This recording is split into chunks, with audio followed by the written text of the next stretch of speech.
I love this kind of a story. It's Yeah. an inspirational story.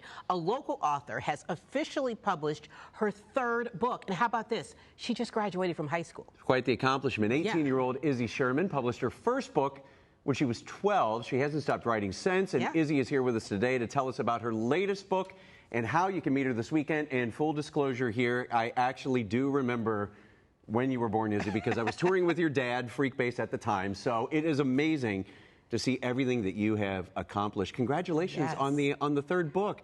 How did you get into writing? Like, where does your inspiration come from? Yeah, I think like a lot of it is just expressing myself.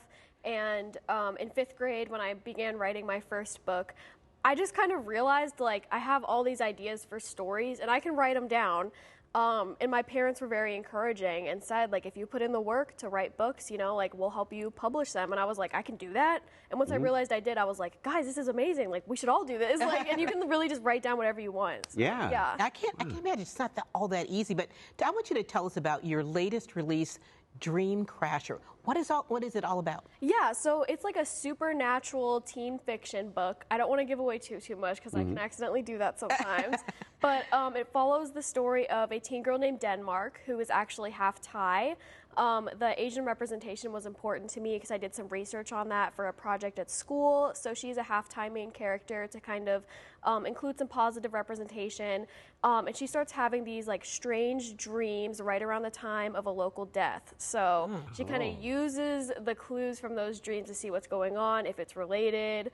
And yeah, that's the basic plot. That's pretty cool. How's it different from your first two books then? Yeah, so the Crumbled City was, I mean, a lot of my inspiration comes from like a what if it was like, what if this happened? And my first one was about what if I woke up in rubble and, you know, didn't remember what I was like, what had happened and what I would do, and, you know, figuring out that story. And then my poetry book is a lot more like autobiographical, where I spent 4 years in high school writing poetry all the time, and it kind of goes through the journey of before high school, being in my first relationship, being heartbroken, and then eventually healing and growing up. And it has poetry from all those points in my life collected into one book, so you can really see me grow up and hopefully also relate to it, so it's not just me. Yeah. Awesome. I love that you thought to like write all this down too, and were able to turn it into and really develop your passion. And I know we saw some pictures of a previous book signing here, and here we are. You gave the commencement address at your high school this year too. Yes, that was really amazing. I was really excited to have the opportunity. My senior teachers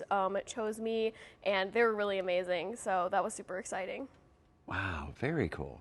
And you do have a book signing coming up this weekend. Yes, this Saturday at Joseph-Beth Booksellers in Rookwood. It is at 2 o'clock.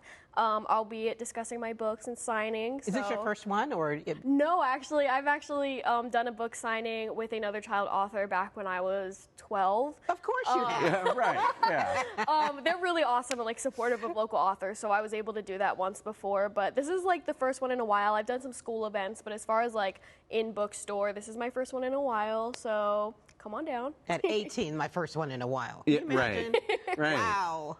Awesome. That's quite the accomplishment. So, I mean, obviously you have a bright future ahead of you, Issey, when it comes to writing. What are your plans? You plan to like go to college next, or just continue writing? Yeah, so right now I'm working at King Arthur's Court, the toy store in Oakley, which is like a really awesome job, super creative. I'm going to have my books there, actually. We started selling them. Wow. So I'm continuing to do that, and then also applying for like freelance writing.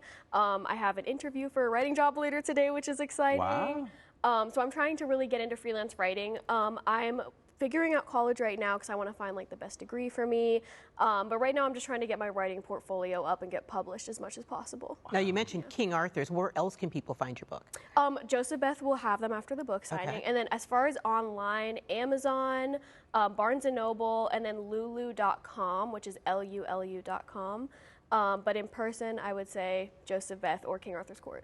All right. So awesome to see a young person doing something like this. It's just It is. amazing. It's inspiring. Before we go, any words of wisdom for another young author that might be watching this? Yeah, I would say just go for it. You know, like don't worry about, you know, if what you're writing is good, if you're amazing at it. Just write down your heart and keep going, and you'll accomplish great things. So just follow your heart as far as writing. It's a cheesy message, but I promise it's true. I love it. She seems so much older than 18. I know, absolutely. Good luck with everything you're doing. Thank you, guys. I really appreciate it. you coming And thank you for having me on. Yeah. Absolutely.